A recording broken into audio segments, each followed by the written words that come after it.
Wentando, uRamaphosa is one of the people that we blame. We are not blaming him. We are not singling Ramaphosa out and blaming him. Yabo? Because if we were doing that, ngabe kuyimanje sisaka ANC and pointing fingers. You understand? Yabo? If ubhekisisa kahle, abantu who were blaming uZuma, they even gave whoever that believed in the ideology of Zuma a name of RET forces. But RET, lo melo radical economic transformation, was one of amalento, resolutions that were adopted after a certain conference. Angizayikhumbula ukuthi kwakuyiphi lo conference, but it was adopted. I don't know whether it was Polokwane or which one, but it was adopted lapho as a radical economic transformation. And ANC said, we need this radical economic transformation. And guess what? They gave that surname to people who believed in Zuma. We understand? So kukhona lento yokusingla out uZuma kwabanye abantu. Njengamanje there is a current sitting president. A current sitting president, we are not blaming him only. We understand? And that's the reason why we started into ye MK. If kukuthi we understand, because our fight is no longer about uyabona nje manga sususe ulento iANC yonke iANC inenkinga. We are not blaming uZuma kuphela. Mina nje monga ngitshena njengamanje yini engayithatha ngiyakhe noMbalula? Nothing. Yabo? Ngeke ngithathe ngiyakhe noMbalula because we have seen uMbalula ukuthi he is not loyal to anything. Yabo? So we are not singling out uRamaphosa. We are singling out ANC, which has lost its cause. Because mawusuka ukuthi uyabhekisisa kahle, iANC ngalesi sikhathi isuka kuleya Polokwane conference yahamba naleyo nto yokuthi there will be a radical economic transformation. Kuyiqiqi uMbalula wathi thina siyabaxosha abantu abafuna ukulentoza ukwenza iANC ukuthi ibe a socialist party. We are not a socialist party. And ubabona njalo kulama gatherings and ama programs wabo becula yini socialism. You understand? So we are not singling out one person la, and that's the reason why it's a singlely side, because we don't want anything to do with abantu who hates themselves. Because abantu be-ANC, mina ngizokutshena nje ngibe honest, abantu be-ANC they hate themselves. They hate their skin color. They hate everything that has to do with the black person. Because if they did not hate umuntu omnyama, into engabe bayayenza but ngabe bayaqhubeka nale policy eya adoptwa kwi-conference ka radical economic transformation. Uyabona those people kuhlukene kapolitiki. Khona abantu abalandelayo nje abangazi, abalandela ngoba bekulandela. Uyabo? But thina abanye bethu silandela ideology, and in most cases yabo nje ngizokutshela umuntu osele lapha kalentuza ka ANC akazi ukwenzakalani. Uyalandela ngoba ukuyalandela, hayi right usibanibani, yes ngithanda iANC, but mawuzumbuzisisa kahle ideologically awungitshena ukuthi kwenzakalani, ngeke asazakutshene nix. Uyabo? And in most cases baye befike bezoyi expose khona la ko TikTok ukuthi kahle ideologically abekho sharp. I understand a lot.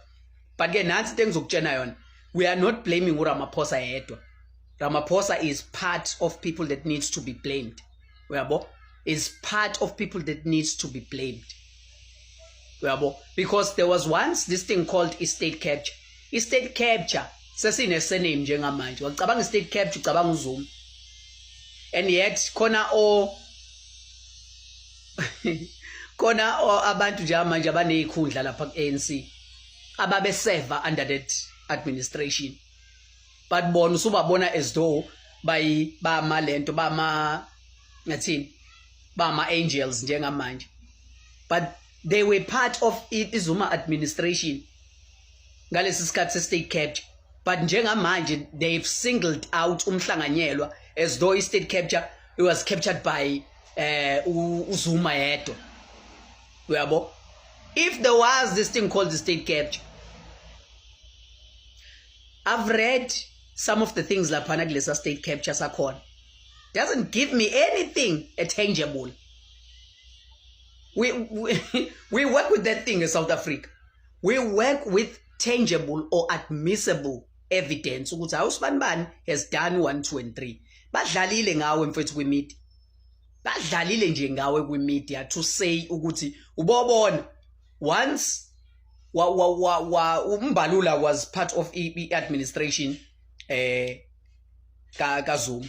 And by the way ngicela ukukutshela uMbalula was one of the people who were defeated on one of our conferences, but uZuma took uMbalula ngesandla wamnikeza ilentuza iposition njengoba mhla walokho esemjikele nje.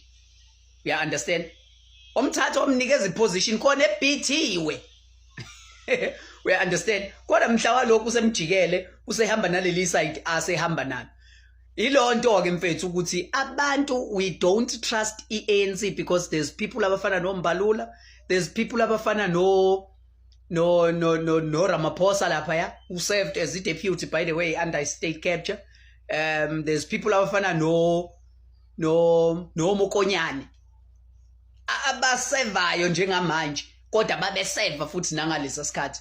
I understand a lot. And then nansi ke leyo ukuthi ilento iANC has lost its ideological sense ekhanda layo. Yabo mina ngifuna ukukhohlisa gazi lami. iANC engiyaziyo yakudala yayisebenzela umuntu omnyama. Yayisebenzela umuntu omnyama. But then I just discovered another thing ukuthi kahle kahle iANC le kwayona ibishunqisa lento ekuthiwa propaganda too much, because if uya kuma court papers alombhemu okuthiwa uSolomon Mahlangu, none of those words that were told to us ukuthi he said my blood would nourish the fruits or whatever, tell my people that I love them, they must continue with a struggle. We just discovered ukuthi those words, they were actually created and concocted by that man called Peter Maibuyi. We understand? So into engizokutshena yona mina iyodwa ukuthi we believed kwi-ANC at that time. But after manje isithatha iside le West, we don't believe in ANC anymore. And that's the reason why we have created MK ezoba yikhaya lethu. And njengoba izoba yikhaya lethu, that's where we can dictate ukuthi sifuna ukushona ngakuphi. Hayi le ANC efuna ukusikhipha kwi-BRICS, hayi le ANC efuna ukuthi siqhubeke nelentuza nesystem yase West. Uyabo? Sifuna thina ilentuza iphathi ezosithatha isinikeze isiwelisele ngaphesheya kwalomfula weJordan kwi-promised land yethu as black people, ukuze sazi ukuthi we have an African system that works for us as Africans. And if the white person wants to be in Africa, they also have to learn the ways of things we do la Africa. Hayi ukuthi afike la ezo-imposer ebesethi live the way that I want you to live. It doesn't work that way, Gazlam. Which is why we are saying we are not blaming Ramaphosa only. We're blaming the whole ANC. Because the whole ANC iyona elector Ramaphosa as a president. As I said, nakuzuma lapha phezulu ukuthi he was elected by what? By branches of the ANC. That's why sesibalekile kuyona.